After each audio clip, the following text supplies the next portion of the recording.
میں نے چیلنج کے طور پر یہ بات کی تھی کہ بچے کے کان میں جو اذان دی جاتی ہے تم بھی اس کے قائل ہو، اگرچہ بعض وہابی غیر مقلدین قائل نہیں ہیں، اس کو بدعت کہتے ہیں، لیکن مرزا نے اپنے بیان میں یہ کہہ دیا ہے کہ یہ درست ہے اور اذان دی جا سکتی ہے۔ تو اب اس سلسلے میں ایک حدیث بھی صحیح موجود نہیں ہے جس سے یہ ثابت ہوتا ہو کہ بچے کے کان میں اذان دینا سنت ہے۔ جتنی احادیث آئی ہیں وہ وہابی اصول کے مطابق ساری کی ساری ضعیف ہیں۔ جامع ترمذی میں 1514 نمبر حدیث لے کے امام ترمذی رحمۃ اللہ علیہ، اور اس میں عاصم ابن عبید اللہ راوی ضعیف ہے،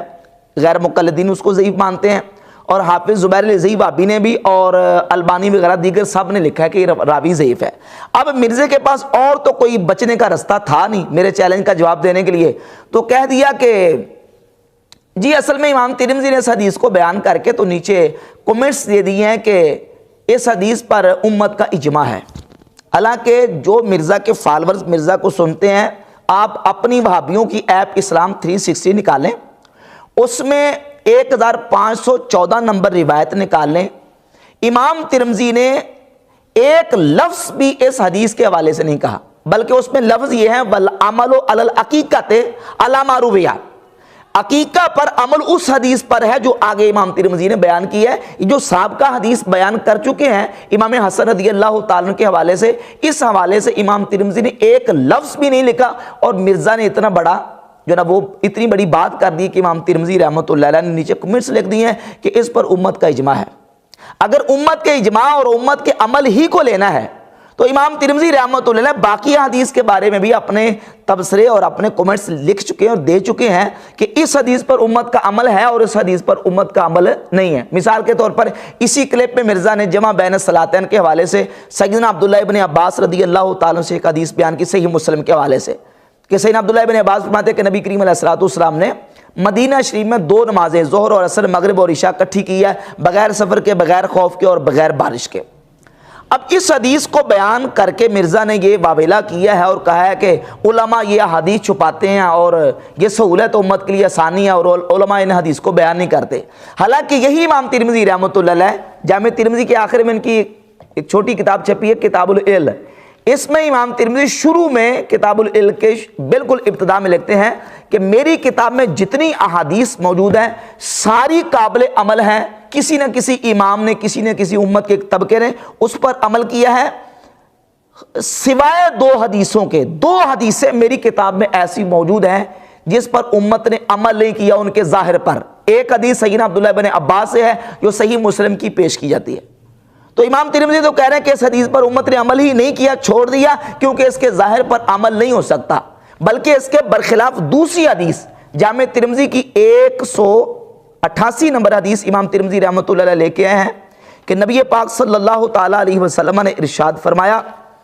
وہ حدیث ہے کہ من جمع بین الصلاتین من غیر عذر، جس نے بغیر کسی عذر کے 2 نمازوں کو جمع کیا، فقد اتا بابا من ابواب الکبائر، تو وہ کبیرہ گناہوں کے دروازوں میں سے ایک دروازے پر آ گیا، یعنی اس نے کبیرہ گناہ کیا جس نے 2 نمازوں کو جمع کیا۔ اس حدیث کو بیان کر کے امام ترمذی کہتے ہیں یہ حدیث ضعیف ہے، والعمل علی ھذا عند اہل العلم، مگر اہل علم کا عمل اسی پر ہے، جس کے بارے میں امام ترمذی نے کوئی تبصرہ ہی نہیں کیا۔ مرزا کہتا کہ امام ترمذی کہتے اس پر اجماع ہے، اور جس پر امام ترمذی رحمۃ اللہ تبصرہ کر رہے ہیں کہ عبداللہ بن عباس کی حدیث پر عمل نہیں ہو سکتا، امت میں سے کسی نے اس پر عمل نہیں کیا، اور یہ جو حدیث ہے کہ جس نے 2 نمازوں کو جمع کیا اس نے کبیرہ گناہوں کے دروازوں میں سے ایک دروازے پر آ گیا، اس پر امت کا عمل ہے کہ اس پر عمل کیا جائے گا، اور 2 نمازوں کو بغیر عذر کے جمع نہیں کیا جائے گا، اس کو چھوڑے جاتا ہے۔ اور باقی رہے گی بات جو ہے نا وہ بچے کے کان میں اذان دینے والی، اس سلسلے میں مرزا نے یہ بات بھی کی ہے کہ چونکہ امام ترمذی نے کہہ دیا کہ اس پر امت کا عمل ہے اور اجماع، حالانکہ بالکل نہیں کہا۔ آپ متداولہ جتنے نسخے ہیں وہ سارے متداولہ نسخے اٹھا کے دیکھ لیں، اسلام 360 پڑھنے والے اس کو اٹھا کے دیکھ لیں، 1514 نمبر حدیث امام ترمذی رحمۃ اللہ کے کوئی کمنٹس اس پر موجود نہیں ہے، بلکہ والعمل علی العقیقہ کے لفظ جو ہیں وہ بتاتے ہیں کہ امام ترمذی نے اگلی والی حدیث عقیقے والی اس کے حوالے سے کمنٹس دیے ہیں کہ عقیقے والی جو آنے والی حدیث ہے اس پر اہل علم نے عمل کیا ہے۔ اچھا، پھر اس کے علاوہ مرزا کہتا ہے جی امت کا اس پر عمل ہے، تو بھائی امت کا عمل صرف اذان پر نہیں ہے، امت کا عمل اذان پر بھی ہے اور اقامت پر بھی ہے کہ دائیں کان میں اذان دی جائے اور بائیں کان میں اقامت کہی جائے. تو امت کے آدھے عمل کو لے رہے ہو اور آدھے عمل کو چھوڑ رہے ہو. اور پھر امت کا عمل جو ہے اس سے تو ثابت ہوگا کہ امت کے عمل سے حدیث اگر ضعیف بھی ہو تو امت کے عمل سے اس کو تقویت مل جاتی ہے. اس سے تو بحمد تعالی ہم احناف کا موقع بالکل واضح ہوتا ہے اور ثابت ہوتا ہے کہ امت کے عمل سے ضعیف حدیث کو تقویت ملتی ہے. اور اگر پھر متعدد احادیث آ جائیں اور متعدد ترک اس کے جمع ہو جائیں تو تعدد ترک سے بھی حدیث درجہ حسن کو پہنچ جاتی ہے اور کامل عمل ہو جاتی ہے. اور پھر اگر فضائل اعمال میں ہو تو اس پر تو عمل کرنے میں کوئی حرج نہیں ہے.